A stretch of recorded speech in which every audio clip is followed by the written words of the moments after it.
even terug naar de basis. Gewoon, wat is eigenlijk? Als jij, dit is kort, letterlijk kort. Werd ik gebeld door mijn schoon. Het is een staatsbezoek. De belangen van de kolonisator. Kulturu Open Mic. Uw verhaal vertellen? Bel of app naar 858-8943. Tot dan. Vaderland, Suriname is mijn vaderland. Yeah. Vaderland, Suriname is mijn vaderland. Suriname is een heilig land, maar we doen wat toe onheilig staan. Hoe pijnig man, maar de man is veilig staan. Dames en heren kijkers en luisteraars van Kulturu TV Internationaal, een van harte goedendag en welkom bij deze editie van de talkshow Tak Nangami. Praat met mij, talk to me. Dit is Kulturu TV Internationaal, u weet het, als station bij Unelle. Mijn naam is Rapengel, maar dat wist u al, en vandaag zit ik met een bijzondere Surinaamse vrouw. Een politica, een vrouw die al jaren, vanaf de jonge jaren, de arena, de politieke arena van Suriname heeft betreden. Ze is bij u bekend als jong, knap en intelligent.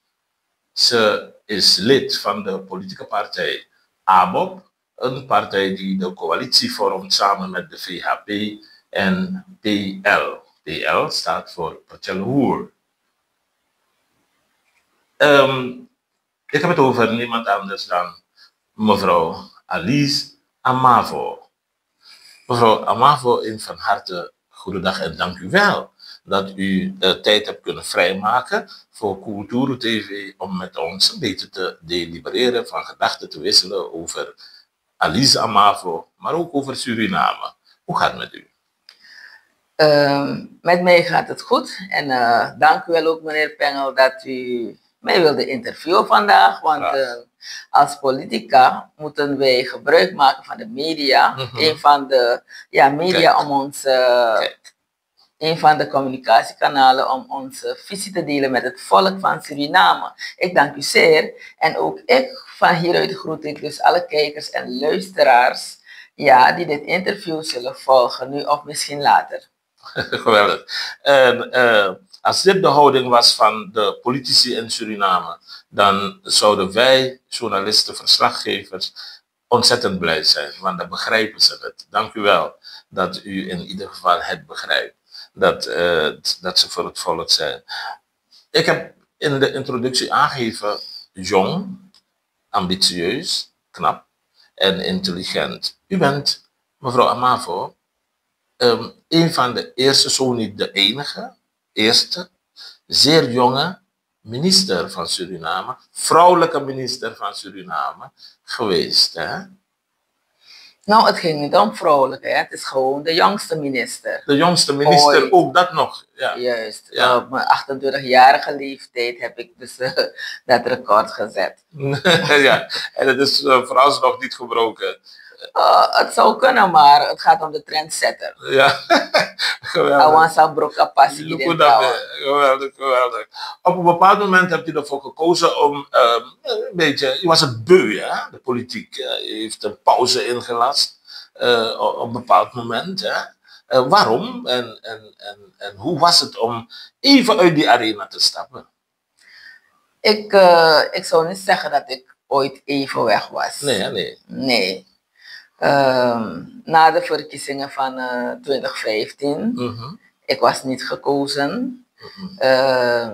En dan ga je, kijk, politiek bedrijven doe je vanuit verschillende posities. Soms kan je ook buitenparlementair zijn, soms ben je in het parlement, misschien in oppositie, soms kan je in coalitie zijn, soms kan je ook deel uitmaken van de regering. Dus, maar soms kan je ook gewoon als burger zijn. Dus vanuit al die posities praktiseer je ook politiek, of je nou wilt of niet. Ja, dus ik zou niet zeggen dat ik eruit was gestapt. Nee, ik was in een andere positie en van daaruit, je moet altijd je tijd nuttig gebruiken en van huis uit politicus zou ik zeggen. Ja, ik ben van huis uit bedrijfseconoom. Maar ik heb ook politicologie gedaan. Ja. Het heeft altijd mijn interesse. Ja. En dus dan blijf je de samenleving bestuderen, want je moet begrijpen dat de Surinaamse samenleving uniek is. Het enige wat je kan doen is vergelijken met andere landen in de wereld, maar uiteindelijk ga je moeten komen met het Surinaams model, een Surinaamse oplossing voor onze Surinaamse problemen. Ja, gelukkig. En die problemen die zijn er. Hè? Maar voordat we daar gaan naar die problemen die u net genoemd heeft, wil ik toch weten, hoe is het, mevrouw Alice Amavo, om als jonge vrouw tussen al die mannen te moeten functioneren en het hoofd boven water te moeten houden? Wat ervaren dat? Deel het met ons. Ja, hoe heb ik het ervaren? Het is altijd zeer uitdagend geweest. Het hele proces, meestal in de politiek heb je de mannen in de leidinggevende posities. Maar als persoon moet je, ik zou zeggen, je moet je zelf kunnen tonen wat je waard bent. Ja. Uit welke hout je gesneden bent. Ja, toch? Zodat je kan opvallen vanuit die hele grote grijze massa. Want je moet gewoon opvallen en dat kan alleen wanneer je je best ervoor doet. En ik ben altijd iemand geweest, ik zeg altijd, ik doe iets of ik doe het niet. En als ik iets doe, ga ik altijd voor een 10.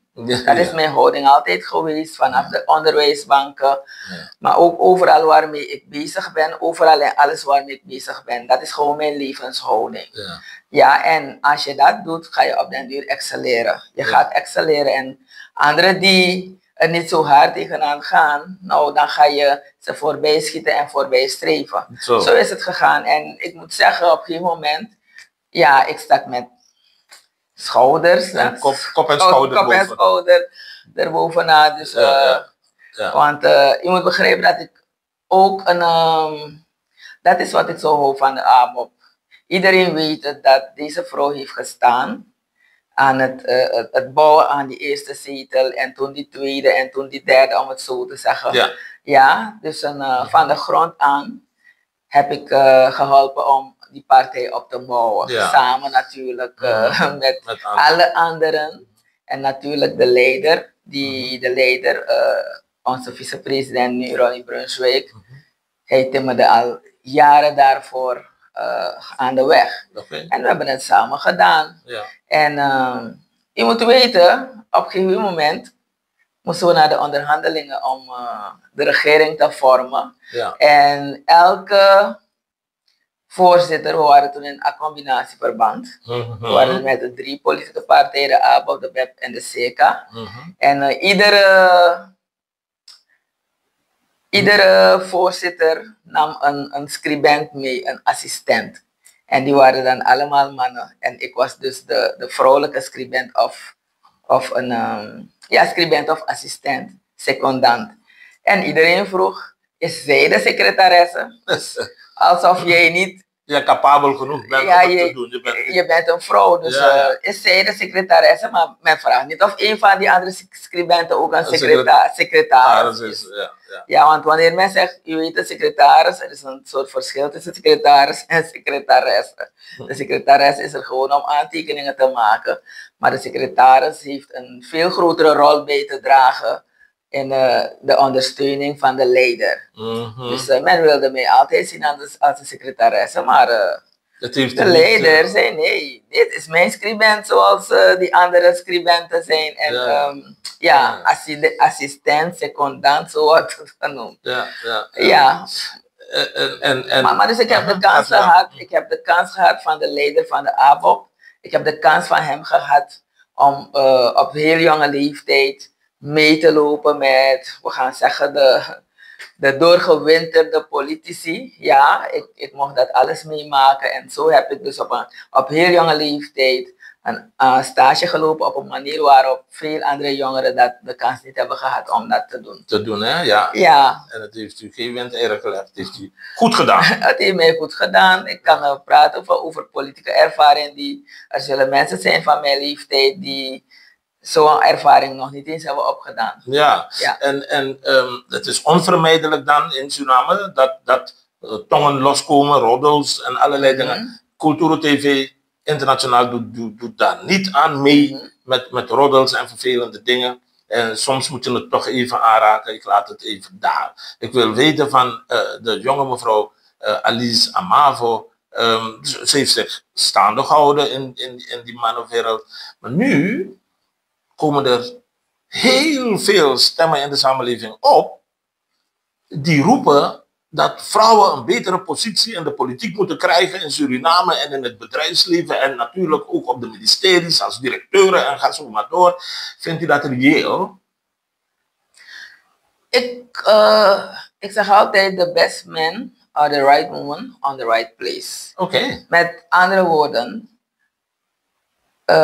ik denk niet dat je dingen op een zilveren platter gaat krijgen. Maar je moet je kunnen tonen. Soms ga je ervoor moeten strijden, want er zijn altijd concurrenten. Daarmee ga je rekening moeten houden. We willen niet, dus dat is heel belangrijk. Het moet er zijn, maar wij de vrouwen moeten strijden. Want zoals ik hier ben, ik heb niets op een zilveren platter gehad. Ik heb er echt hard tegenaan moeten gaan. Ik weet nog, mannelijke collega's in de partij, toen vroegen me nog van, in het Okaans, zo mensen zeggen, maar jij wil niet nog van waar die energie, word je niet moe? Ja, dus laatst had ik ook nog ik had een Meet the People je weet het, ik was teruggekeerd te zijn naar de AWAP. En de mensen hebben in testimonials echt aangegeven wat zij van mij hebben geleerd, in de tijd dat ik als een van de leiders van de partij ze heel wat kennis heb bijgebracht. En daar hoor je een heleboel. Dus om te klimmen, maakt het niet uit of je man bent of vrouw. Ik denk dat je je plaats moet eisen, niet door met de handen met de vuist op tafel te staan, maar door je prestaties, door je inzet. Dat is heel belangrijk. Ja. Hoe ga je om met situaties? Ja. We weten bijvoorbeeld dat vrouwen, ik ga zeggen, we zijn fysiek ietsje zwakker. Ga je dat laten prevaleren? Ik kan u zeggen, wanneer we praten over harde politieke wereld, de mannenwereld, dan zijn er tijden waar we bijvoorbeeld tot 3 uur in de ochtend samen moesten vergaderen.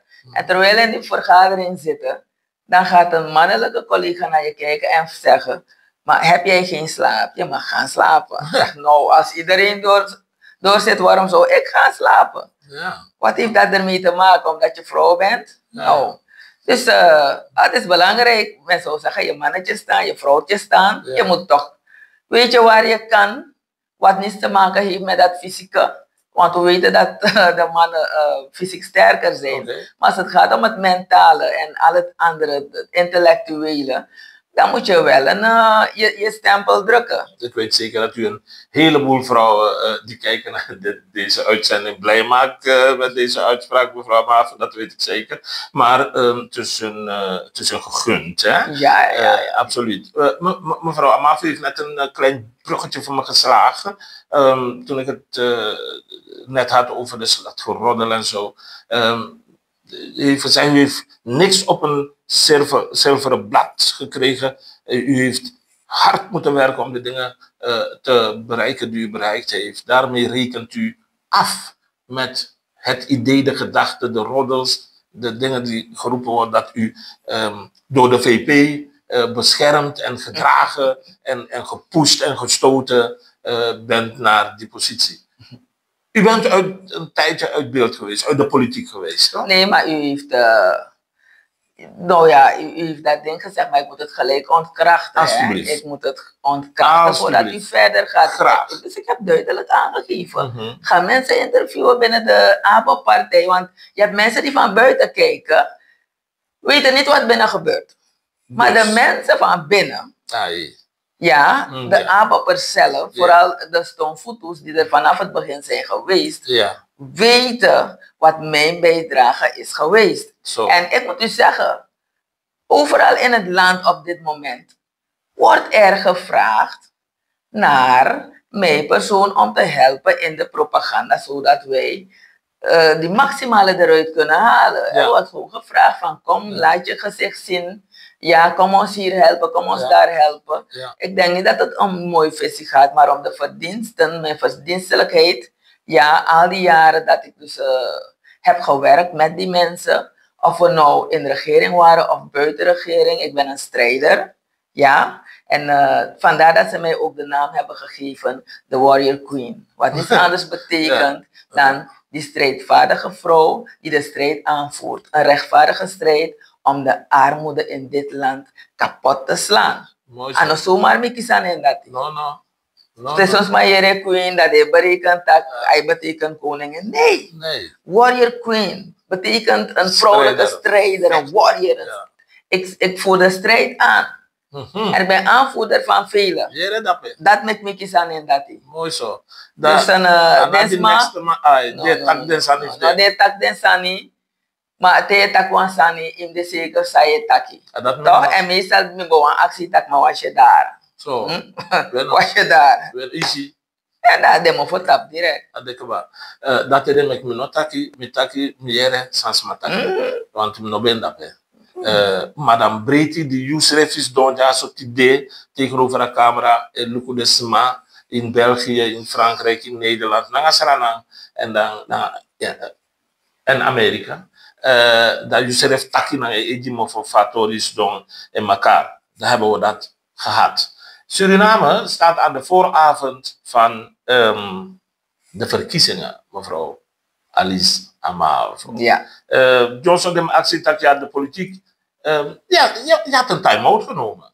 U heeft net aangegeven van nee, als je me niet op de voorgrond ziet, wil niet zeggen dat ik er niet ben. Ik ben aan het werken op de achtergrond.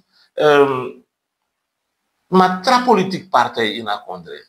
Hebt u geflirt met het idee, geflirt met het idee, want misaptak is maar actie. Dat je kom bij ons. En u bent toch bij ABOP gebleven. Wel, kijk, dat zeg ik, 2018 heb ik de ABOP verlaten. Ja. En ik heb mijn eigen beweging opgericht. En we hebben huis gevonden bij de Volkspartij voor Vernieuwing en Democratie. Waar ik verder kon delibereren en visie ontwikkelen over hoe het Surinaamse volk haar aspiraties zou kunnen realiseren. Toch? En daar heb ik echt meer en meer een body gegeven aan de volkspolitiek gedachte. Want je zit en je denkt, nou, maar waar gaat het altijd mis?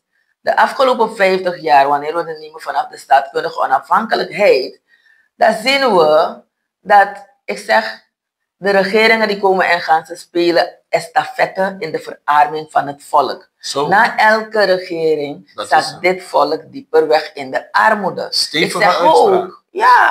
Ik zeg ook dat de beste regering die we hebben gehad vanaf de onafhankelijkheid, dat de regering is die de onafhankelijkheid heeft gehad. Omdat sinds die tijd is het gewoon bergafwaarts geweest. Het is een hele korte periode. Met de Suriname.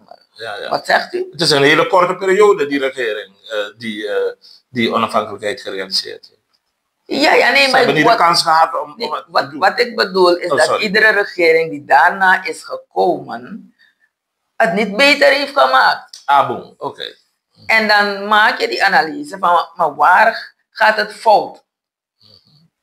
Waarom gaat het altijd slecht met het volk? Er zijn verschillende momenten geweest waar we praten over die mooie cijfers.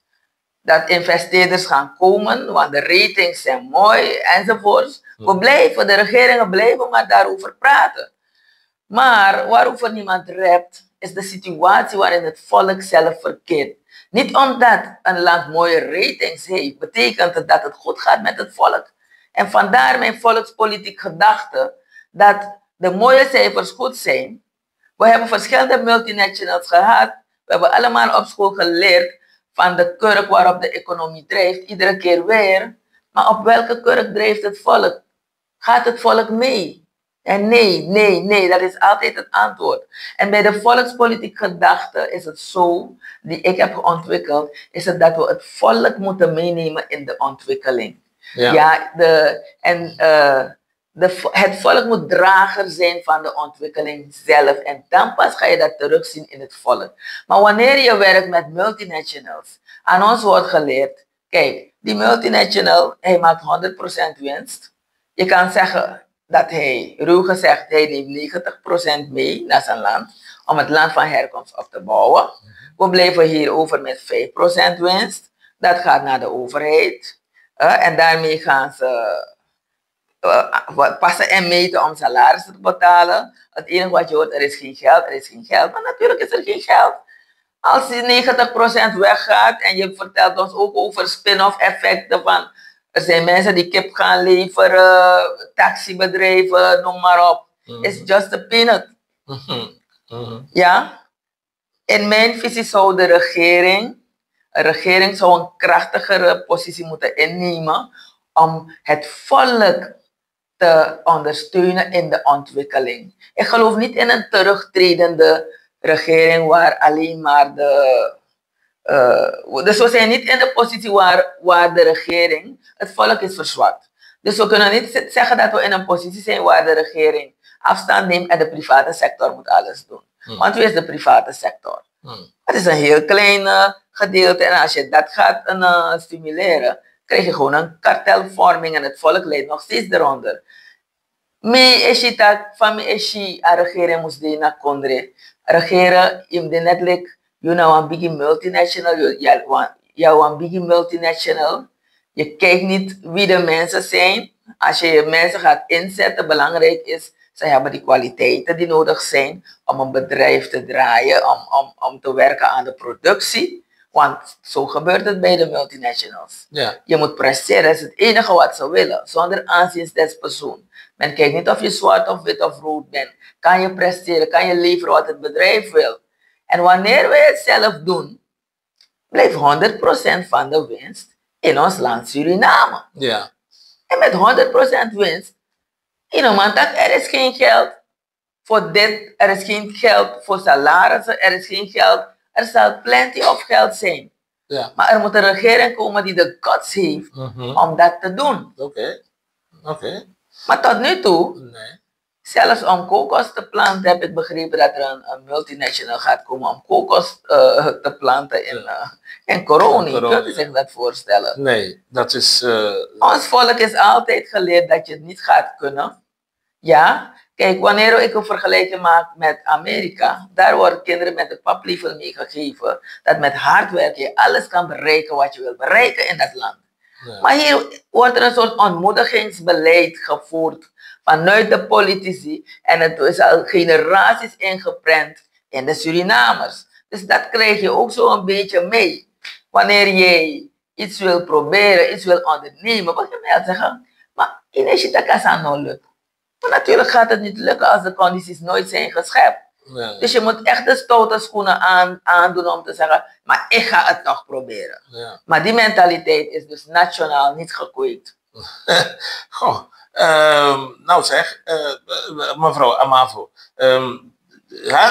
u heeft me naar een hoek gebracht waar ik niet verwacht had. Maar goed, ik manoeuvreer me uit de hoek nog eventjes voordat ik daar ga. U heeft gepraat over de multinationals. Er zijn 4 zaken die aan de orde zijn op dit moment. Hè?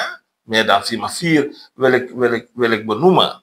Als we praten over multinationals bijvoorbeeld, mevrouw Alice Amavo, dan kijken we naar wat er gebeurt in de regering Santoki Brunswijk. Daar wilde ik nog niet gaan, maar goed. Met Sinalco, een van de multinationals waarmee er nu gebakkeleid wordt. Hè? En het volk in de war is over wat Sinalco, wie Sinalco, hoe Sinalco. Dat is 1. Gas Oil doet het goed, zou je haast kunnen zeggen. Meneer Jagisser, de directeur bij Gas Oil, heeft zelf het gepresteerd om in een samenwerking met de Surinaamse bank het volk de gelegenheid te geven om aandelen te kunnen kopen. Geen aandelen hoor.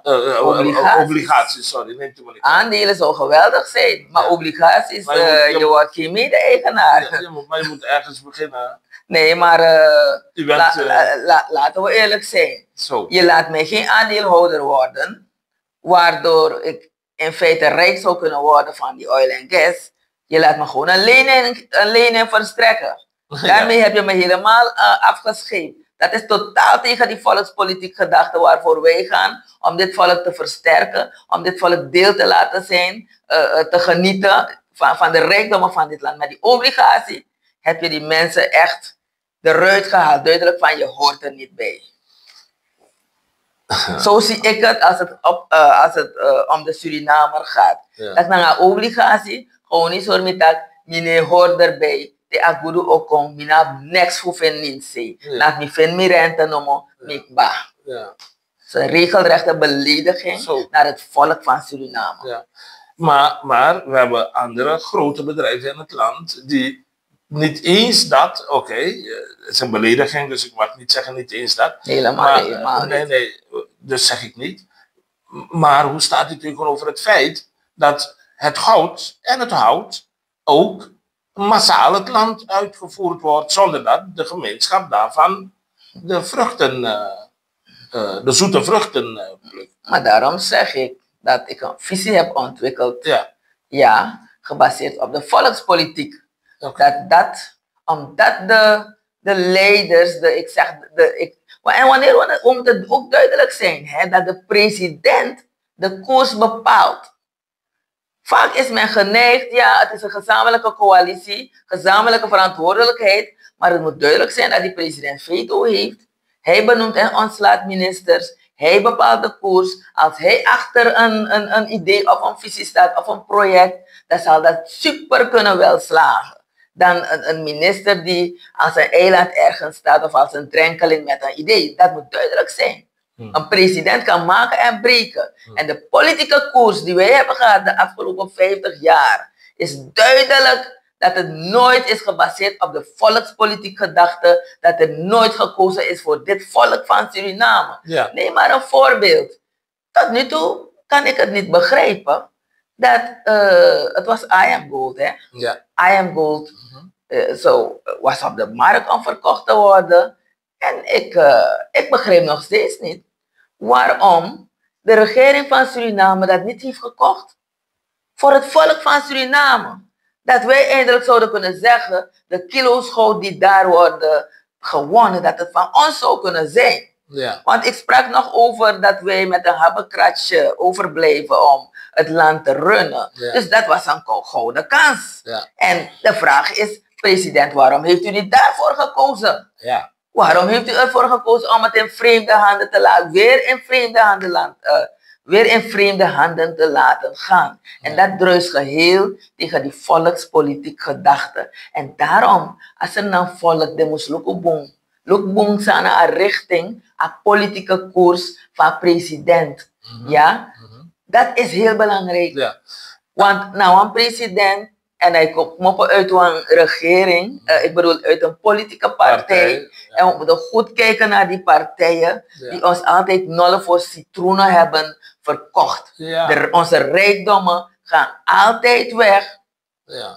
Zonder dat wij als volk de vruchten kunnen plukken. Het is heel jammer dat we in zo'n rijk land, met zo weinig bevolking, een armoedig bestaan moeten leiden. En keer op keer, na onmensbaar zo sabi, dan dede we een pinaman in zo'n goede kondre, met zoveel onvervulde hoop. Ja. En als we gaan blijven kiezen, zoals wij de afgelopen 50 jaar hebben gekozen, dan moeten we weten dat de next 5 years niets anders zal zijn dan wat we de afgelopen 50 jaar hebben gehad. Dus het is tijd voor het volk van Suriname, ik maak gebruik van uw medium, om de Algemene Bevrijdings- en Ontwikkelingspartij deze 25 mei 2025 de lead te geven in de regering, omdat deze partij, we hebben genoeg ervaring, 20 jaar ervaring. 3 regeringen is 15 jaar, hebben we een regering ondersteund waarvan de president uit een andere politieke partij kwam. En ik heb al aangegeven wat de macht is van de president die de politieke koers bepaalt. 5 jaar, 1 termijn in de oppositie. Dat is ook een plaats waar je ervaring op doet. Ja, dus we zijn ready, we zijn rijp, we zijn geen nieuwelingen. Ja. Maar we hebben nog nooit leiding gegeven. En ook als we kijken naar de leider van de APOP, als we kijken naar hem, er zijn mensen die hem ook verkeerd begrijpen. Kijk, hij is iemand, hij is wat ik en zo dat Abidjan moro, een gemiddelde Surinamer, maar hij is niet de enige. Nee. Er zijn veel meer, maar wat we zien bij hem, is dat hij iemand is die geeft, hij deelt. Maar er zijn politieke, laat me zeggen, er zijn mensen die zijn boodschap toch niet begrijpen. Want hij verdeelt voor iedereen. Toch? Im net mama senang. En ook dat im def mi partij. Wins idef NDP, wins idef NPS, wins in een partij aneluku. Aneluku ook toe, sana je huidskleur, welke bevolkingsgroep je bent. Maar wat andere mensen nu doen, bijvoorbeeld, je hebt NDP'ers die zeggen, saya doet dat binnen aanbop jong. Min dena NDP dat lukt ja, mi vind wan wagi. Maar je drapen in even niks, saya doet drapen. Dus ze hebben zijn boodschap niet begrepen. Dat hij soort van lobby, zijn nationalisme, dat we van elkaar moeten houden, ongeacht wie we zijn, maar zolang we alle combatten berjani na sanangron, zolang we abi a SEM ID-kaart, we moest loop makandra, we moest jeb makandra, en dat ook toen moest de, zo'n regeringsleider moet etaleren.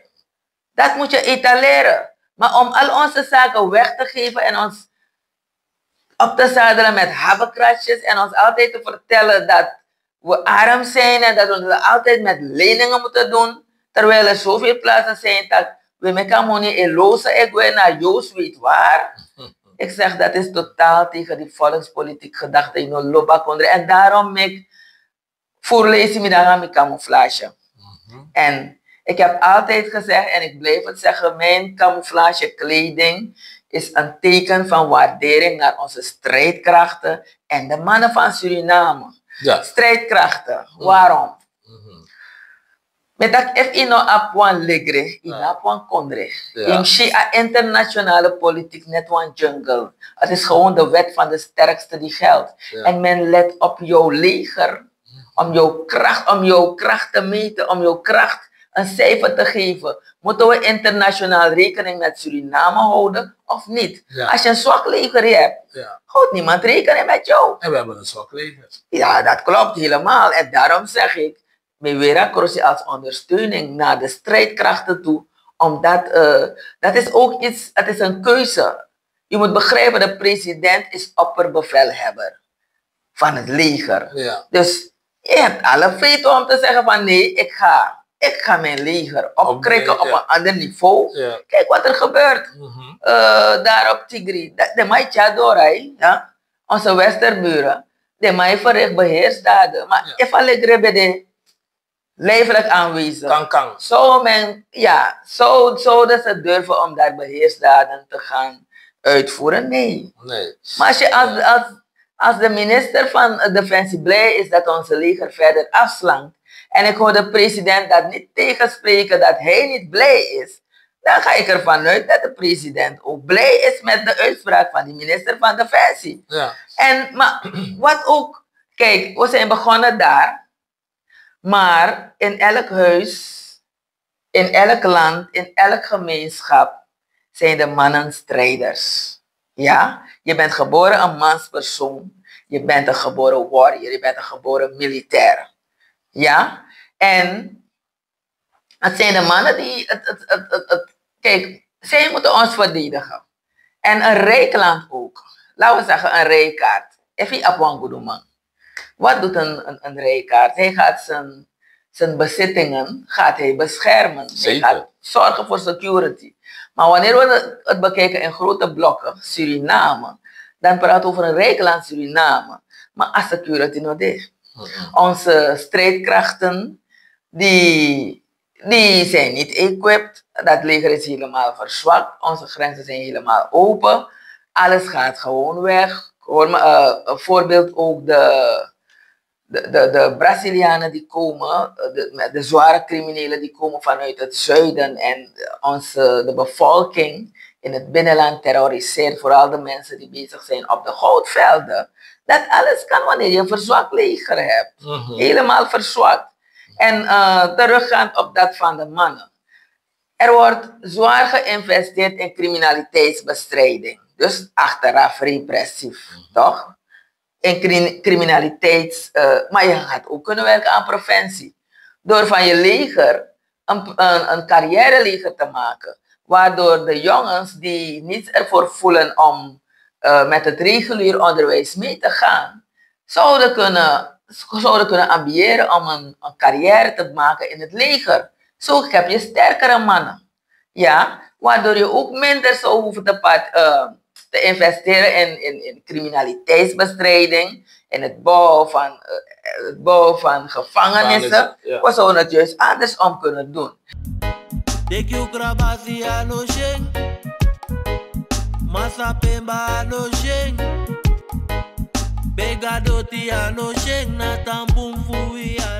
En verder, we hebben altijd geleerd om te bouwen op multinationals. Kijk, oil and gas is ook weer zoiets. Het is weer een multinational die komt.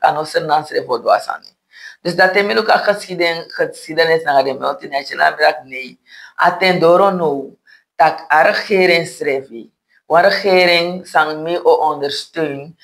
Atendoro dat de regering dati.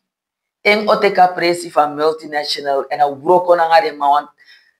We hebben het over de viceverdiener. Productie, productieve werkgelegenheid en goed betaalde jobs. Ja. Waar 100% van de winst in het land blijft wanneer de regering het zelf faciliteert. En wanneer we het hebben over de viceverdiener, meestal is dat werk een toffe job. Ik heb een afspraak. Dus... u bent lid van de politieke partij die in de coalitie zit. U heeft net aangegeven dat u vol gaat, hè, voor regeren voor het volk, de winsten voor het volk. De winsten moeten groter worden en die van de multinationals. En die moeten door de regering eigenlijk gedwongen worden om grotere winsten te maken die aangewend zullen worden om het volk te dienen. Ik neem aan, even zeg, een kleine bevolking, we zouden allemaal rijk moeten zijn met de rijkdommen die wij hebben, worden van gelijke strekking. Maar, mevrouw Amavo, de ABOP, die zit ook in die coalitie. En die is meegegaan. Als zegt u dat de president veto heeft en het laatste woord heeft. De vicepresident kan toch ook zich roeren? Ja, dus ik heb het gehad over de president die de koers bepaalt. Ja. En ik heb ook goed geluisterd. Het moet ook duidelijk zijn. Ik was ook geen deel van de regering. Ik zat bij de Volkspartij voor Vernieuwing en Democratie. Maar in de ronde van de onderhandelingen om samen te werken, heb ik alle opties bekeken en ik heb besloten dat de beste plaats om de gedachten die ik heb ontwikkeld omtrent het volk van Suriname, de beste plaats waar ze de beste kans zullen krijgen om te kunnen bloeien, toch wel het huis is dat ik zelf heb helpen bouwen. Okay. En vandaar dat ik besloten heb om terug te gaan. Okay. Maar als ik luister naar de redenering van de vicepresident in dit geheel, heeft hij gesteld dat hij een militair is. Okay. En een militair, die geeft niet op. Ondanks alle tegenslagen is hij niet iemand die gaat zeggen, ik doe niet meer mee, want als aan de golek van go. Hij geeft aan dat hij gaat tot het bittere eind om alles het onderste uit de kant te halen, dat hij kan halen voor het volk. Oké, mooi. Oké, prima. Dat is gezegd. Ja, zo kunnen we ook. Hij volhardt, is een volharder, hij volhardt. Ik heb ook hem een verzoek gedaan voor een interview. En daarin laat ik hem ook weten dat volgens het volk, wij, de mensen hier, de burgers, hij een volharder is. En dat is hij ook. Maar we laten dat eventjes, mevrouw Amavo. U heeft net heel mooi aangegeven de zwakte van het land voor wat betreft de verdediging van het land, het leger. Het leger is zwak. En dat getuigt zich, dat blijkt ook uit de manier waarop men omgaat met de beheersdaden die in het Tigri-gebied door Guyana worden uitgevoerd. Mevrouw Amavo, we hebben straks verkiezingen. Dit volk zegt klaar te zijn voor een vrouw als president. En dan zijn er een paar vrouwen, sterke vrouwen, politiek zeer goed onderlegd en stevig. U bent er een van. En zo zou je een paar andere kunnen noemen. Mevrouw Jenny Simons, mevrouw Angelique Del Castillo en mevrouw Etnel. En er worden ook andere namen genoemd van andere vrouwen buiten Suriname in de diaspora. Als u, mevrouw Alice Amavo, de gelegenheid zou krijgen, regeermandaat zou krijgen via uw politieke partij, de ABO. En het volk zegt, we willen deze vrouw als president, want we hebben gekeken naar Kulturu TV, we hebben gehoord wat ze gezegd heeft, we hebben de mimiek gezien, we hebben gezien dat ze het meent, de vuist gebouwd en zo. En we willen er als president. Mevrouw Amavo, wat zijn de eerste 3 dingen die u zou aanpakken in dit land? Daar kijken we naar defensie, gezondheidszorg en onderwijs. Wat zijn de eerste 3 dingen die Alice Amavo, president van Suriname, direct zou aanpakken? Kijk, deze vraag is mij vaker gesteld, maar ik heb altijd gezegd, het is de tijd nog niet. Omdat wanneer je in een race bent, een politieke battle, moet je toch strategisch met je zaken naar buiten komen. Ondertussen zijn die beheersdaden daar. Maar de verkiezingen zullen niet daarom eerder plaatsvinden. Toch? Maar een van de eerste dingen waar je dat niet zoveel geld kost, is bijvoorbeeld de positieverbetering van de militairen in ons land. Dat, kijk, wanneer we kijken naar hun salarissen. Ze krijgen geen overuren. Ik heb mij laten informeren dat dat nergens is vastgelegd in de wetgeving, dat ze geen overuren. Dus er wordt gediscrimineerd met hun. Maar het is iets dat al die opperbevelhebbers in stand hebben gehouden. Dat zou je kunnen corrigeren door hun alvast overuren te laten maken. Want Suriname gaat niet bankroet wanneer al de andere ambtenaren in ons land overuren boeken. Een tweede punt is hun bevorderingen. Die blijven ook gewoon liggen. Jarenlang worden ze, als je niet goed oppast, je begint bij corporaal en je eindigt. Wanneer je gepensioneerd wordt, ben je nog steeds corporaal. Misschien 2 of 3 jaar. Dat is erg. Nee, het is erg, ja. Dus dat zijn zaken die een opperbevelhebber van het leger gewoon op day one zou kunnen zeggen, met een besluit zou kunnen komen van dit moet gelijk recht getrokken worden. Ja. Dat is één van ze. Oké. Stelt u zich nou eens voor dat Alice Amavo, excellentie, is, de president van het land is, en Venezuela, die al de eerste schoten gelost heeft in het betwistgebied met Guyana, die komt in de oorlog met Guyana. De president van Suriname, de huidige president van Suriname, meneer Chandrika Persat Santokhi, die schijnt zijn hoofd te laten hangen aan de kant van Guyana. Wat zal de houding van Suriname aan de hand van Alice Amavo... Dus we zijn nu bezig met een, hoe zeg je het, veronderstellingen. Zeg, wat is mijn mening over het politiek gebeuren? Want we weten dat presidentschap, om daarover te praten, is nu prematuur. Het is iets wat belangrijk is dat we eerst de verkiezingen moeten winnen. Ja, om in het parlement te komen. Okay. En dan nog volgt die onderhandeling om in een coalitie te komen. En als de coalitie gevormd is, dan pas moeten we nog kijken wie president gaat worden. Maar goed, u vraagt mij gewoon over mijn mening, hoe ik zaken zie. Dus hoe ik zaken zie en wat ik zou verwachten van een president. Ja. Persoonlijk vind ik, wanneer we zoveel problemen hebben met Guyana, zou ik toch een veel objectievere standpunt innemen in een twist tussen Guyana en Venezuela. Gewoon objectief staan, maar ik zou niet leunen naar een land waar ik zelf problemen mee heb en waar er geen enkele oplossing in lijkt te komen. In plaats daarvan lijkt het alsof Suriname juist wordt vertrapt. Ja, oké. Zo'n objectieve, we willen geen oorlog. Nee. Ja, maar belangrijk is wel dat je jezelf doet gelden. We zijn een onafhankelijke staat. En dat moeten we ook laten blijken door te werken aan onze economische zelfstandigheid. Ja, onze economische rijpheid. Zodat de zaken die verwacht worden van een land, dat we daaraan kunnen voldoen. Zoals dat we een sterk leger hebben, die ready is om onze territorium te beschermen en te verdedigen, onze soevereiniteit. Dat zijn belangrijke dingen. Ja. Maar je moet werken aan je economische zelfstandigheid.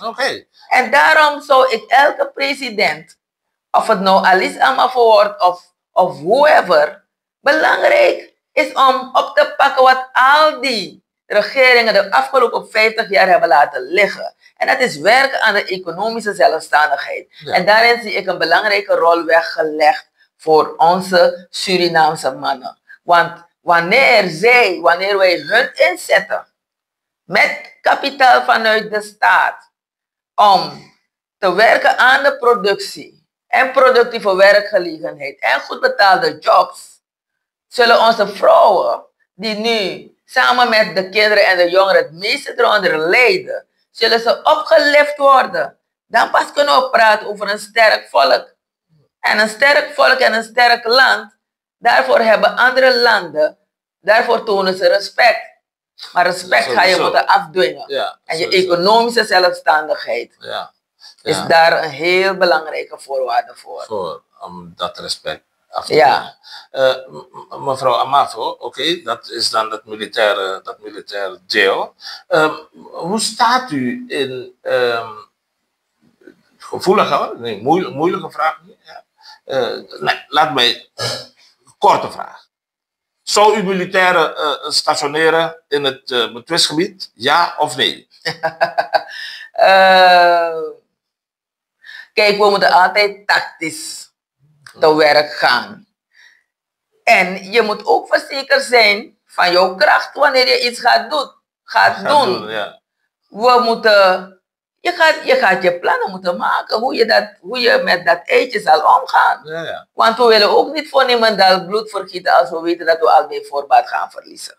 Want wat 50 jaar verzwakt is geworden, zal je langzaam aan moeten opbouwen. En je moet in alle tijden tactisch en strategisch blijven. Dat akkoord, mee eens. Een ander heet hangijzer momenteel, mevrouw Alice Amafo, is grondconversie. Er komt een nieuwe wet 1 mei. Het is 1 minuut voor 12. En bijvoorbeeld Paranen die zijn in beweging omdat ze bang zijn dat ze hun boedelgronden, waar hun voorouders met bloed, zweet en tranen voor verdiend hebben, wat ze met echt harde contanten hebben betaald, zullen kwijtraken. Hoe staat u daarin? Wat vindt u van die tooi? Kijk, ik heb mij niet erin verdiept. Maar het is dus een juridische aangelegenheid. En ik geloof, laat mij er dit van zeggen. In dit land Suriname heb ik opgemerkt dat het Openbaar Ministerie, de PG en haar apparaat, dat men meer een afwachtende houding neemt in een aantal zaken en niet proactief bezig is. En bij zeg maar het uitvoeren van wetten, de wetshandhaving en ik heb het gevoel dat we in Suriname dat we ons niet te veel bezighouden met wat de wetgeving precies zegt. Want ik heb het vooral ook van 2 kanten gehoord. Ik heb ook een jurist gehoord die aangeeft dat zaken niet gewoon over één nacht uit zouden gaan, dat mensen hun percelen of hun gronden, hun arealen kwijt zouden raken, maar dat er een zekere traject is dat afgelopen moet worden. En vaak merken we dat wij Surinamers, dat we niet zo goed geïnformeerd zijn over de wetten in het land. Want meestal is alles netjes geregeld. En als Surinamers zouden we echt attent moeten zijn om zaken te gaan volgen, om te kijken, maar gebeurt alles wel volgens de wetgeving zoals die is goedgekeurd in de Nationale Assemblée? Worden alle stappen wel doorlopen? En indien u als Surinamer duidelijk ziet, ervan overtuigd bent dat er stappen niet zijn doorlopen en men is gesprongen van punt A naar punt F, dan hebben we daar de rechter, de groene tafel waar je kan gaan om je recht af te dwingen. Heel politiek antwoord. Maar men houdt ervan om in dit land anderen na te praten, zonder zelf de zaken te hebben onderzocht. Ja, oké. Korte vraag. Kort antwoord hierop.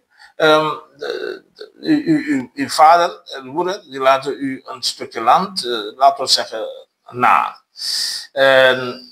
Behoorlijk groot, en het is van u. En in ene komt er zo'n een landmeter of een ambtenaar.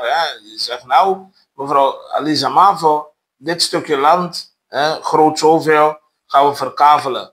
Het is te groot voor u, dat kan niet. We gaan het verkavelen, we gaan verkopen. Zult u dat accepteren? Het eerste wat ik zal doen, ik zal een jurist, want het gaat om een juridische case en de normale Surinamer is niet zo onderlegd daarin. Dus je pakt een jurist bij de hand om te vragen van, kun je mij assisteren in wat er hier aan de hand is?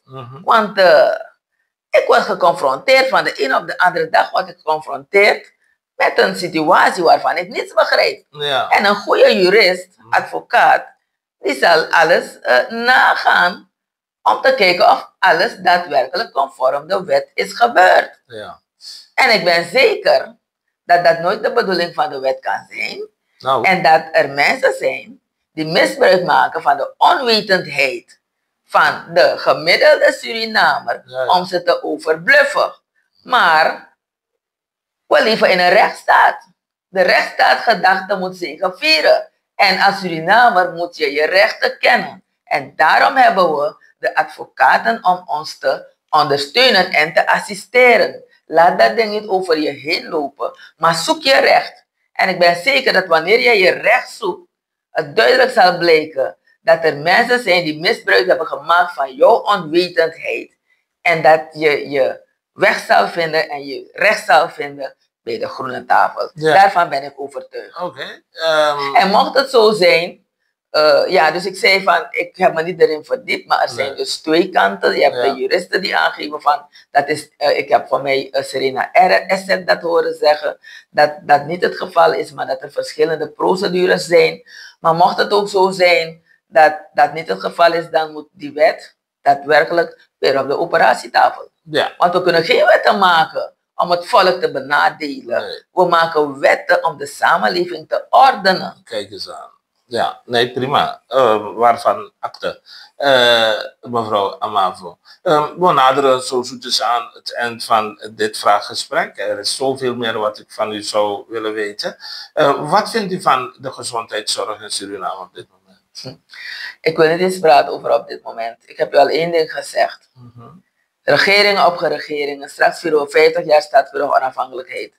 Alles in dit land gaat gewoon bergafwaarts. Welke sector je ook wilt noemen. En daarom zeg ik, we moeten goed opletten op de persoon, de man of de vrouw waarvoor wij zullen kiezen om de politieke koers in dit land te bepalen. Want politiek heeft te maken met de gehele samenleving.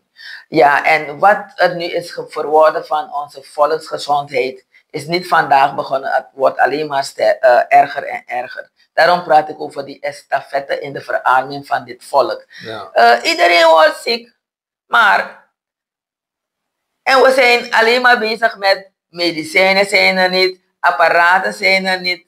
Maar ik hoor niemand praten over, geen enkele regering heb ik nog gehoord, die praat over die healthy lifestyle. Die ervoor zou moeten zorgen dat we die apparaten niet eens nodig hebben. Gezond eten. We krijgen helemaal geen enkel onderwijs. Je bent afhankelijk als je zelf interesse hebt, zal je maar op het internet gaan. Maar ik geloof dat een regering die daadwerkelijk meet met haar volk een strategisch plan moet hebben om het volk in te lichten. Hoe leef je gezond? Wat moet je eten? Hoe vroeg in de ochtend moet je eten? Hoe laat 's avonds mag je eten? Hoeveel moet je bewegen? Mag je zoveel voeding eten met zetmeel? Als je dat alles uitlegt aan het volk, denk ik dat je alvast al die zieke mensen die we hebben, heb je al alles gedropt naar 25%. Bijna iedereen is zwaarlijvig in dit land. Bijna iedereen loopt rond met een ronde buik waar je weet er geen raad mee.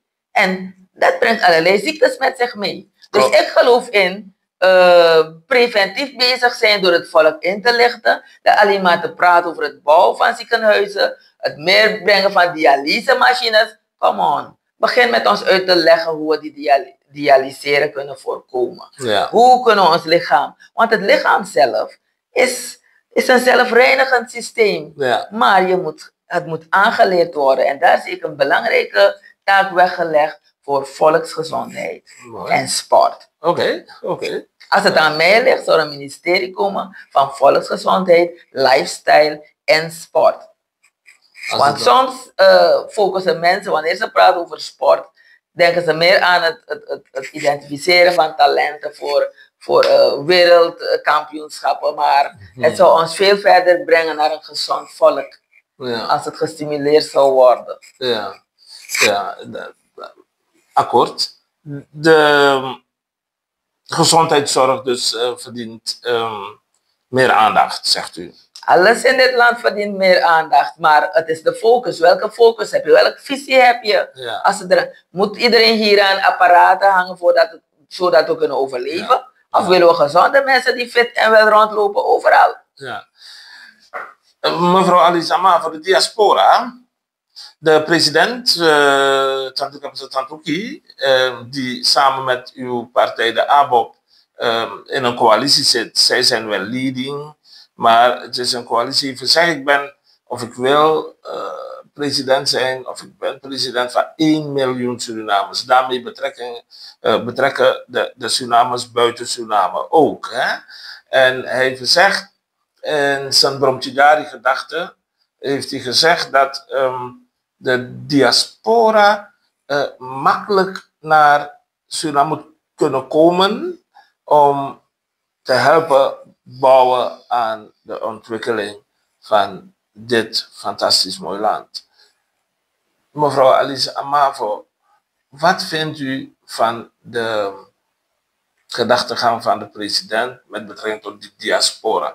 Is het uit de verf gekomen of is het bij woorden gebleven? Het is duidelijk dat het bij woorden is gebleven, want kijk, water stroomt altijd van hoog naar laag. Ja? Wanneer het goed gaat in een land dat perspectieven biedt, hoef je niet eens te hebben van de diaspora. Mensen komen van overal, van heinde en verre, uit alle windstreken van de wereld, zullen ze komen wanneer Suriname aantrekt. Vandaar is het land waar je je dromen kan verwezenlijken. Je hoeft het niet per se te hebben. Je hoeft het niet per se te hebben van diaspora. Kijk maar naar de United States. Dat is het land van de immigranten. Omdat iedereen daar gelooft en men merkt van ze kunnen daar hun Amerikaanse droom verwezenlijken. Ja. Dus wat belangrijk voor mij is, wanneer je een goede job doet, je ziet ook die push-factor. Hè? Dus we zien nu het tegenovergestelde gebeuren.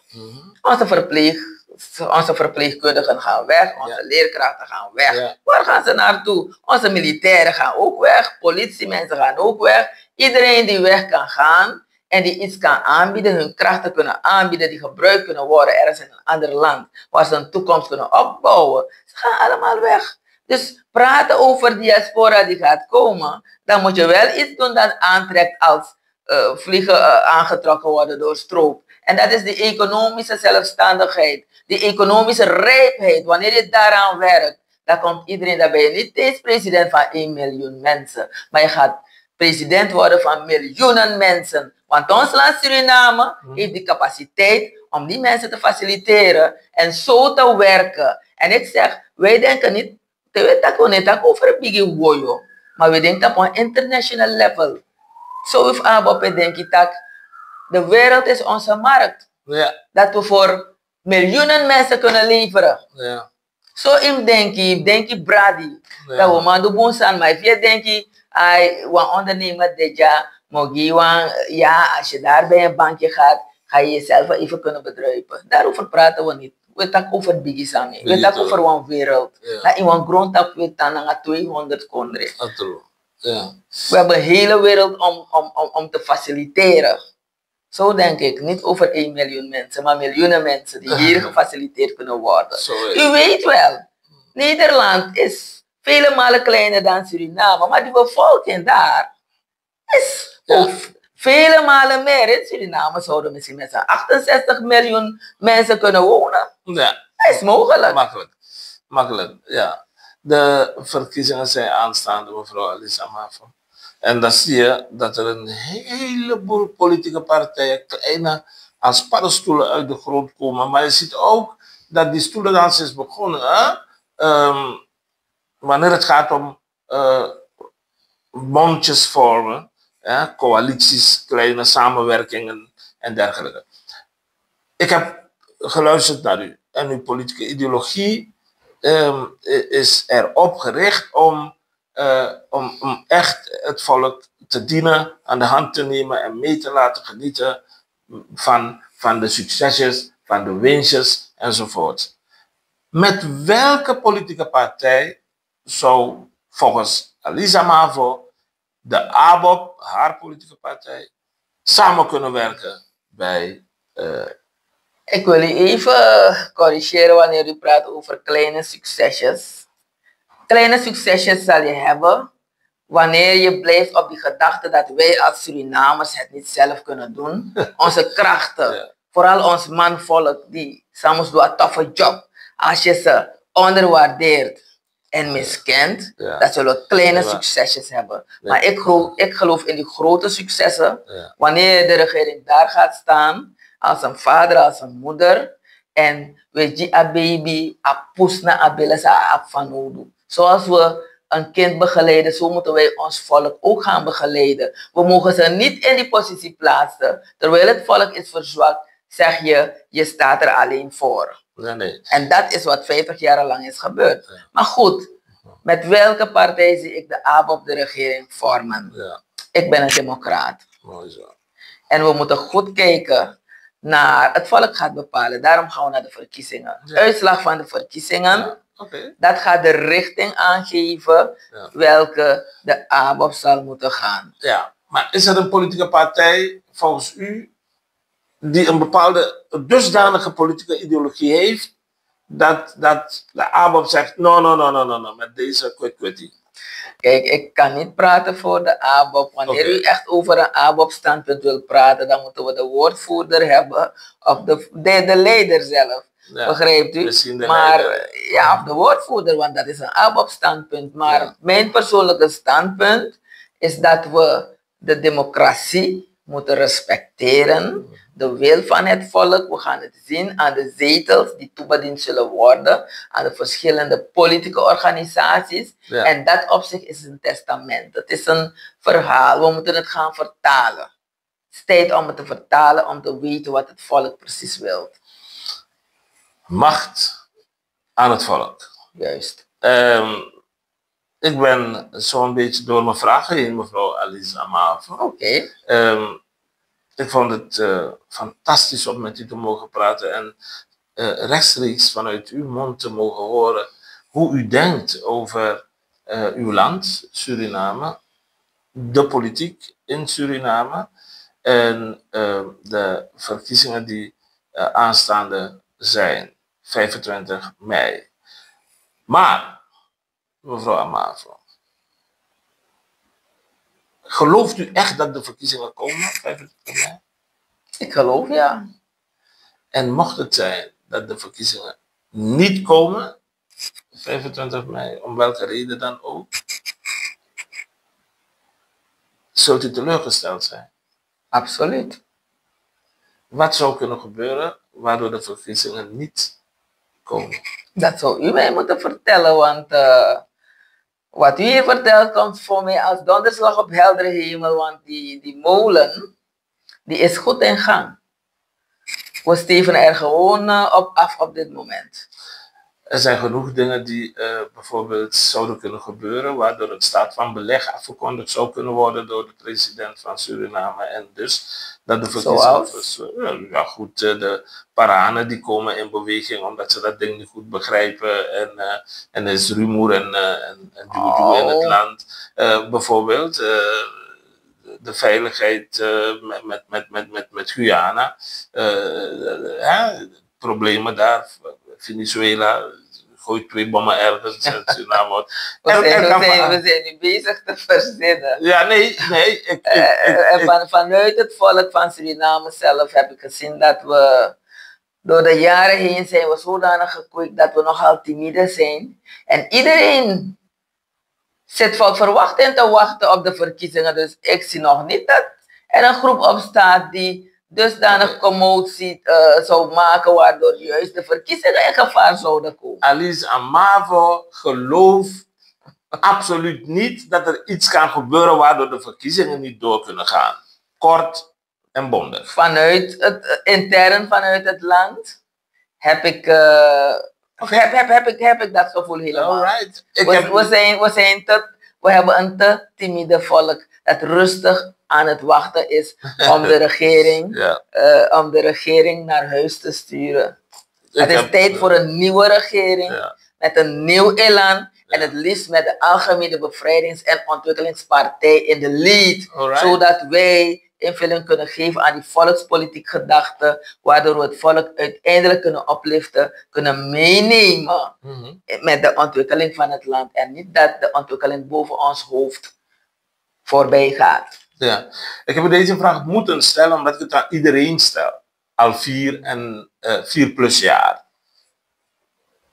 Omdat ik wil voorkomen dat er ooit gezegd wordt, nou, niemand heeft dat gevraagd en niemand heeft antwoord op kunnen geven. Uw antwoord staat er, de verkiezingen komen.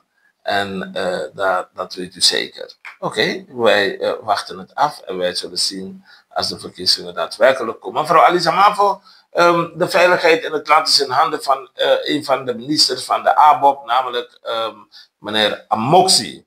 De afgelopen tijden heeft meneer Amoxie aangetoond dat hij wel maatregelen kan nemen om de veiligheid in het land te vergroten. Je ziet de politie meer blauw op straat en de politie treedt op.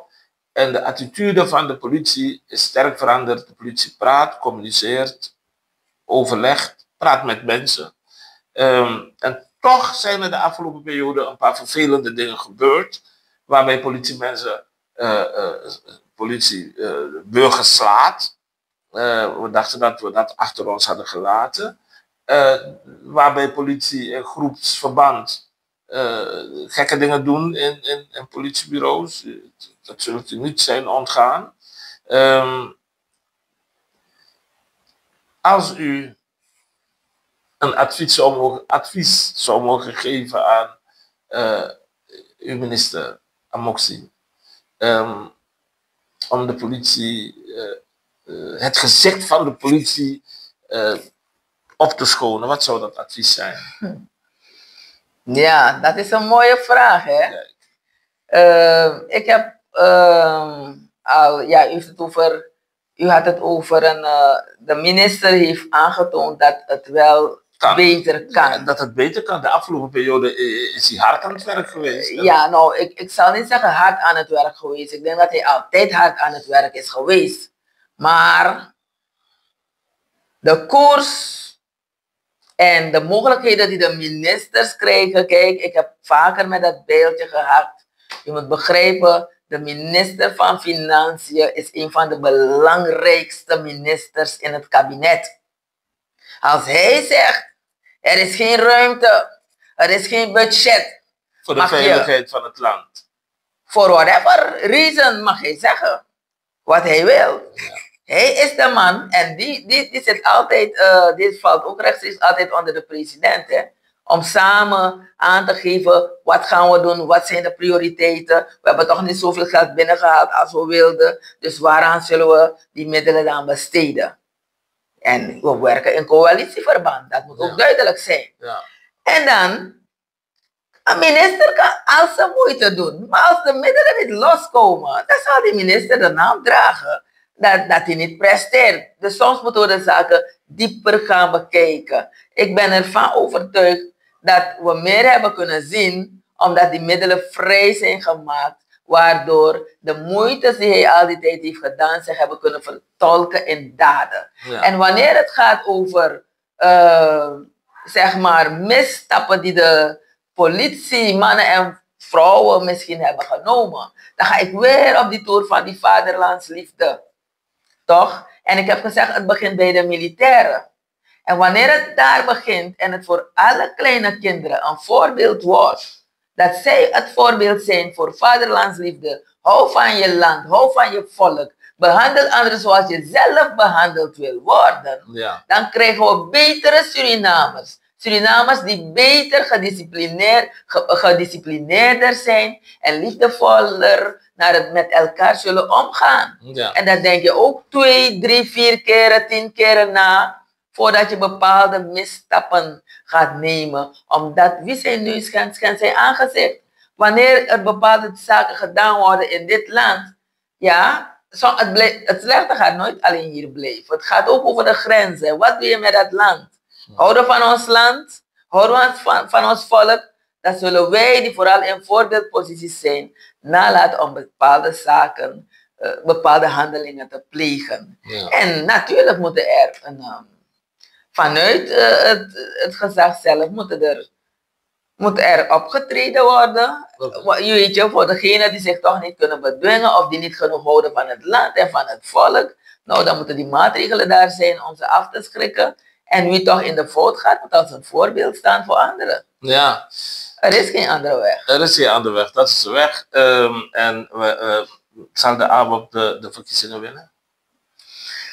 Wij strijden daarvoor om de verkiezingen te winnen. En iedereen, elke rechtgeaarde Surinamer, vragen wij om de strijd van de ABOP te joinen. Onze strijd is tegen de armoede, tegen de gefabriceerde armoede, de 50 jaar lang opgelegde armoede, want dit land is een rijk land. Ja. En zo'n kleine bevolking, we horen allemaal rijk te zijn. Ja. De strijd tegen de armoede, het is geen strijd van de ABOP. Het wordt de strijd te zijn van elke Surinamer die wil dat wij in dit land een goed leven moeten leiden. Een land waar het goed toeven is, een land waar miljoenen wereldburgers naartoe zullen stromen om hier hun droom te kunnen verwezenlijken.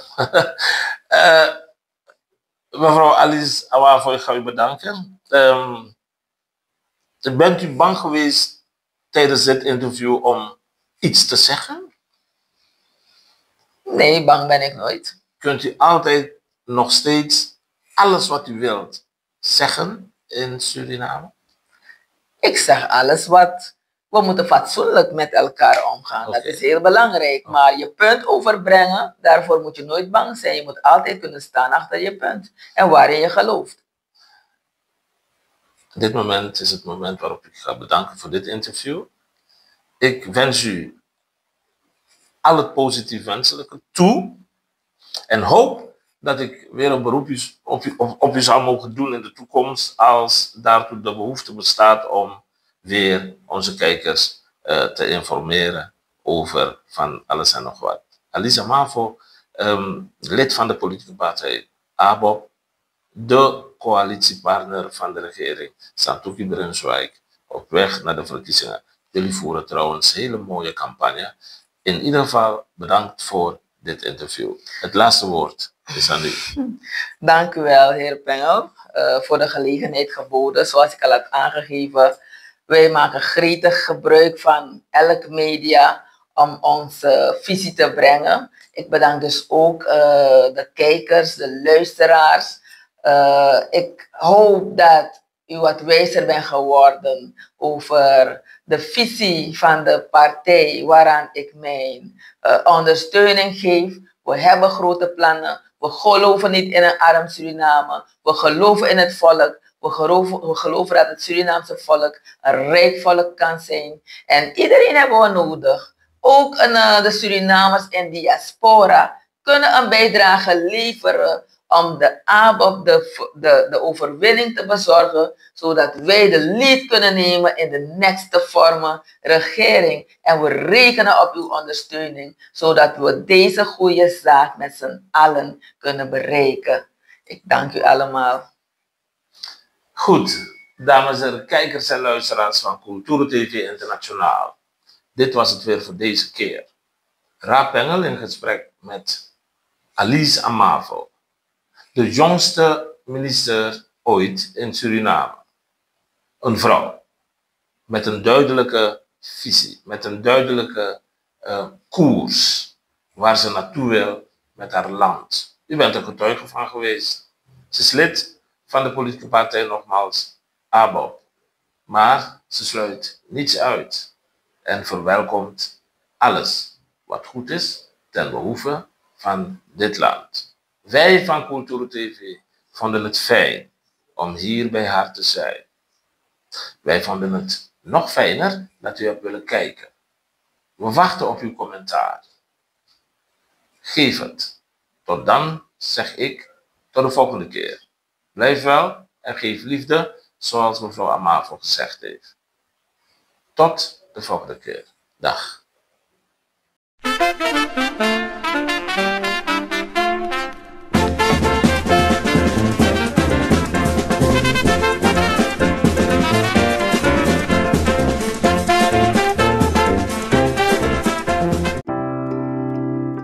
Zorgen moet je doen, niet maken. Zorg is persoonlijk. Onze jongste patiënten krijgen daarom bij de huisartsenspoedpost ook een persoonlijke behandeling. Onze artsen zijn zeer bekwaam in het opvangen en behandelen van uw kind. Huisartsenspoedpost Suriname. Uw zorg is onze zorg.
Ben jij een gedupeerde van de toeslagenaffaire, ouder, kind of ex-partner? Ga dan naar stichtingherstel.nl. Herstel met dubbel L. Met Stichting Herstel kom je er wel.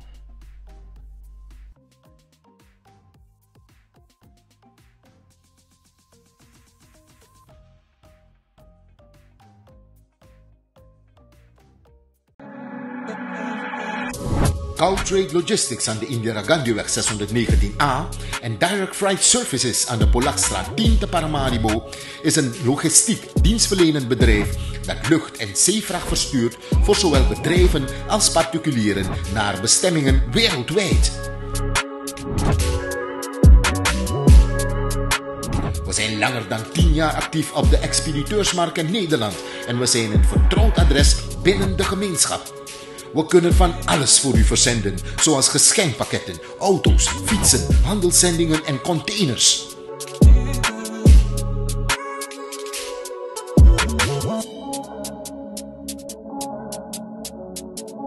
Caltrade Logistics aan de Indira Gandhiweg 619A en Direct Freight Services aan de Polakstraat 10 te Paramaribo hopen u binnenkort te verwelkomen in een van hun vestigingen, zodat u zelf onze kwaliteit en service kunt ervaren. Tot gauw!